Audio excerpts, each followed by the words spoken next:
Zany vehivavy zany nomeko ny atanorako mba tojo azy te avy hatrany nietsiketsika any andalako. Zany vehivavy zany navako tanatiny maro fa nampifalizy nampitomany ary tena hita fa nasarom-piaro. Tsara tare matomam-baboa tsara tare tsara fana itsitanareo nefa tsy aiza feo anilakeo. Mipanjina mandray ny tanako manoroka miantsony anarako tsirenareo fizahoany fato mandrelay feo teo. Zany vehivavy zany no mahalala ny tantarako tsaroko tsara fa mbola izy any namadibadika ny anarako. Zany vehivavy zany anisan'ny tena be fitiavana tsy anjely akory izy fa olona ihany fa tena hita fa tiavana. Malady zany ny fianakavy mahatsapy zany ireo namana ty fa izy ane sady masikano no tsotra be.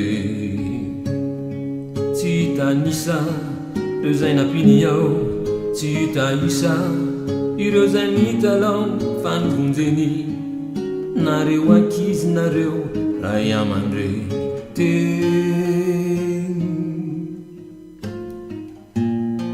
Zany vehivavy zany namela mamohan'ny sanany ka angatako iray any ambony any mba andeha tsara ny fianarany.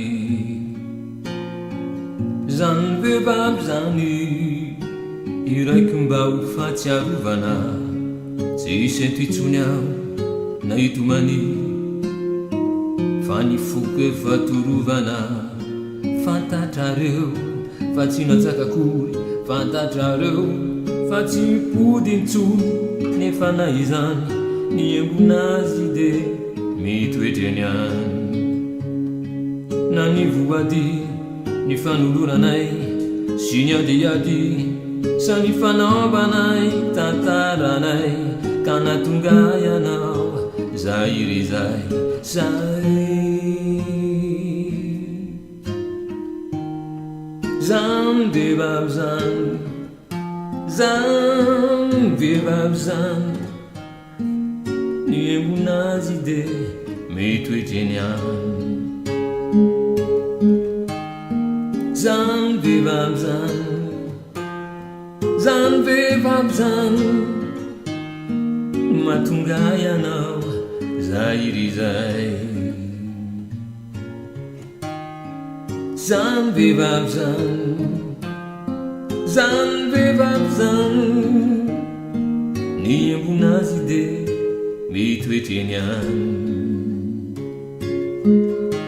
Zany vehivavy zany, zany vehivavy zany.